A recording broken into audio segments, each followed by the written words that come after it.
bad and and I'm so sorry and this, that, and that. But you know, you can't stay in that. Yeah. You can't stay in that. No. And that's what people have to learn. Yeah, but you know, like jealousy comes in the hand a lot, because when it comes to mothers, like you said, you know, I think of it as this way. You know, I wanted to learn how to cook, and I had to learn myself because my mother wouldn't let me cook. And then when I did start learning how to cook, I cooked for everybody in the house because I was so proud. I learned this by myself, even without you helping me. And then I gave her the food, and she was like, "Ain't nobody gonna eat this." And you know, and I was like, wow, like I didn't cook bad. I feel like everybody's giving me a good applause about my cooking. And then you just sitting there going, "Ain't nobody gonna eat this," but they dogged it. Yeah. You know. But that only comes out of the fear of you taking the only thing sometimes they know. Yeah. That's all I know is to cook. Yeah. Now she's coming in, gonna try to take my spot. You know, but see, this is my thing. When you don't look for people to validate you, you can make it. Yes. When you wait for validation, because there was a time when Deborah and I was talking, and she was talking about how she used to make good grades and all these things, and her mom never said one time, "You did great." And you could have been a doctor, you could have been a teacher, because you're very smart. You understand? But in life, how many people since your mother have you looked for to validate you? Don't look for anybody to validate you. Look for God to validate you. Look for yourself to validate you. And look into the eyes of your children to be validated. Anybody beyond that don't matter. Yeah. I found that out. And I'm learning that. I found that out. And I say this extremely especially to the single women. Because see, my mom raised 6 children and she was a single woman. My mother made us think she was mother and father. You understand? Because she was mama and daddy. That's right. She was, you know, she can bring home the bacon and fry it up in a pan. Oh yeah. You know, so I learned from a strong woman. You know, I learned from a giving woman. Yeah. You know, the only thing that I didn't like was the time, like we talked before about being on welfare. I didn't like that part of my life. Yeah, me neither. And I had to change it. I had never in my life since my childhood been in a welfare center. I pray that none of my children ever have to walk into a welfare center. Some people inheritance pass that down. Oh yes. It's a generational curse. That's because people don't want to work. Instead of passing down, you could be a doctor, you could be a lawyer, you could be anything that you want, and you know, just given that drive that they can do it, you're not going to be anything.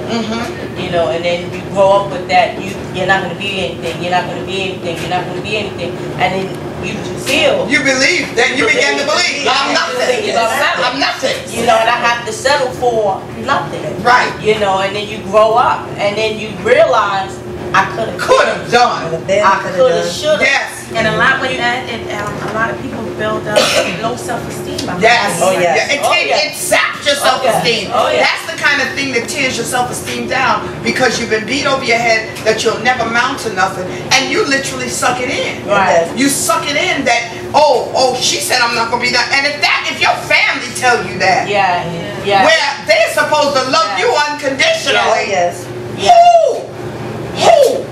So, you know, what this show is about is hitting it where it hurts. Some people ain't gonna like the fact of the things we talked about. That's like I was talking about at one point when food stamps first came out, how we were the recipients of the first food stamp coupon. Oh my goodness. That was the worst experience in my life. I'm dressed and going to the store, and the kids all on the store, oh, your mother must have got her check. I was like, but you know, you're not the only one that felt that way, because we felt that way ourselves. You know, I had to wait until all my friends left the store before I can even go into the store and show, because I remember the booklets. I hate them. I remember the booklets. And it doesn't make it any better that you have the card now, because now. Well, I'll never forget, I was in the supermarket, and this is for all of you women who your husbands or boyfriends are on welfare too.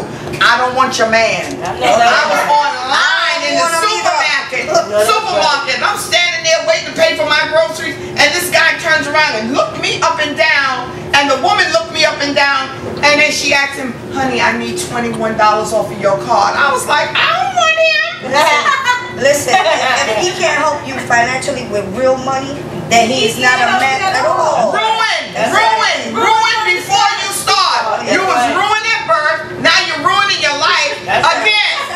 But you know, that's how it is. If they get in the welfare, you go sit there in the welfare and they're kicking it to you while you sitting there because they're applying themselves. But you can't be that low to sit there and pick up somebody that's... Oh, they do. They do. And with this world, like Pastor spoke about today, with this world of everything high tech, all you got to do is go on the internet and find out who they are. Exactly. You cannot sit there and say you don't know that your mate is the enemy, that your mate is the rapist. You know, you can't sit there and not know. But that you can't say it because you don't want to know. Oh, yeah. You don't want to know. You don't want to know. Desperation, I love it. I love it, Nikki. Desperation will overrule it every time. Now my husband, he ain't a killer. He ain't do it. He ain't do it. Yeah. And then you like, yes, he did. You'll still say, he ain't do that. I ain't see that. But now, don't get cute, because I'm sure some of us been on that street. Oh, we can tell, we can attest to some of us have been on that street. You know, but now, since we have found our niche. See, this is the thing, is finding your niche in life. And learning a lesson. Not keep bumping your head in the same wall and keep picking up the same old dirty bag. That's like, I have this keychain that says, you want to know how to keep an idiot busy for hours, turn the keychain around. And it says the same thing on the other side. Each side of the keychain. Don't be an idiot all your life. I love it. Yeah. I like the one that you said about... Oh, I have a theory that I created myself. You know the saying, when life gives you lemons, make lemonade. I say, when life gives you lemons, make grape soda. I can't figure that out. Because I'm going to get a lemon, and I'm going to see if grape soda comes out this lemon. Let me explain how I came up with this. Okay, so... seriously though, when lemons are sour, you know, grapes are sweet. So if life is throwing something hard at you, make it and turn it into something that you like. My favorite thing is grape soda. So if life is throwing something hard at me, I'm going to turn it around for my good and do what I want to do to make it work for me. So when life is giving me lemons, I'm going to make my grape soda. And what was your nothingness segment? Oh, how do you break the chain of nothingness? How do you do that, ladies? You gotta step up. You gotta move on with something else. Stay in the groove of, I can't do it, I'm not gonna make it. Because that pulls your self-esteem down more when you tell yourself. Because the Bible says, whatso a man speaking, so he is. You know, what he speaks into his life is who he is. So if he continues to say that he's nothing, then he's gonna be nothing. He's gonna have nothing. But when you begin to speak things into your life that are, you know, on another level, when you say, okay, I can do this. Right. When you begin to pull yourself up by your, how they say, pull yourself up by your bootstraps. Right. Pull yourself up.